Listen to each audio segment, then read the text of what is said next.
आता आम्ही 3 रूम मध्ये जाऊन आलेत, बघितलं तुम्ही. आता हे चौथा रूम आहे. या चौथ्या रूम मध्ये सगळे बसलेत, माझी वाट बघताय. गप्पे करणार आहे मी, मस्ती करणार आहे, गाणे बोलणार आहे.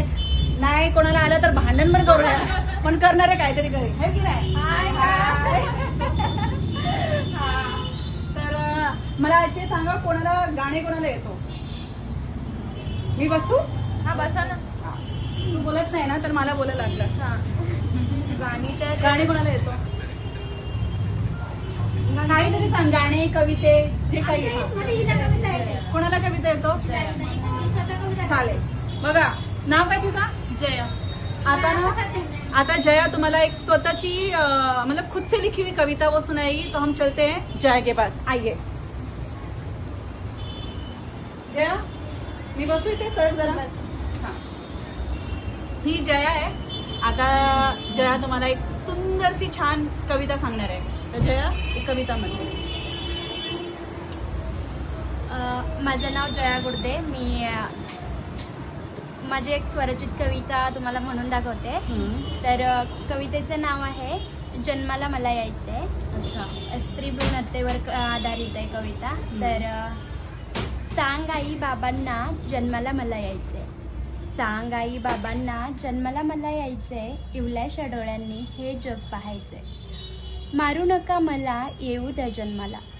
मारू नका मला येऊ द्या जन्माला. छोट्या छोट्या मित्रांमध्ये खेळायला बागडायला. तुझ्या कुशीमध्ये फक्त प्रेमाने निजायचंय. इवल्याशा डोळ्यांनी हे जग पाहायचंय.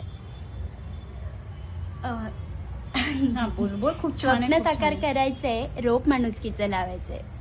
स्वप्न साकार करायचंय, रोप माणुसकीचं लावायचंय. सामर्थ्याने जगायचंय, संघर्ष जीवनाशी करायचंय.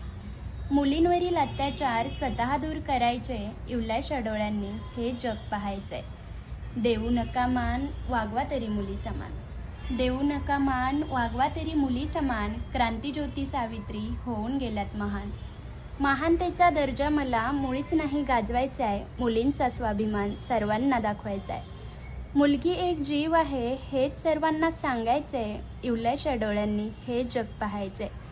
मुलगा आणि मुलगी नका करू भेदाभेदी.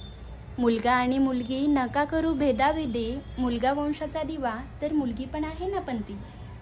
मिणमिणत्या पंतीने जगभर प्रकाश टाकायचाय. इवल्याशा डोळ्यांनी हे जग पाहायचंय. इवल्याशा डोळ्यांनी हे जग पाहायचंय. Very nice, very nice, very nice. खूप छान, खूप छान.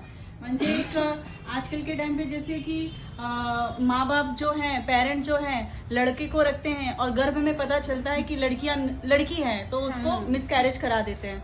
तो जया ने उसी के ऊपर एक कविता बनाई कि अगर बेटा आपके लिए आपका घर का दीपक है तो बेटी भी लक्ष्मी है. तो आप हमेशा बेटियों को ही महत्व नहीं, बेटियों से ज्यादा अपनी बेटियों को भी महत्व दीजिए. आप जितना बेटों के लिए करते हैं सेम उतना ही अपनी बेटियों के लिए करें. तो आप सबके लिए ये छोटा सा मैसेज था जया के संगीत से, जया की कविता से, जो जया ने खुद ने बनाई है. तो आप सब इस कविता से प्रेरित होइएगा और थैंक यू सो मच.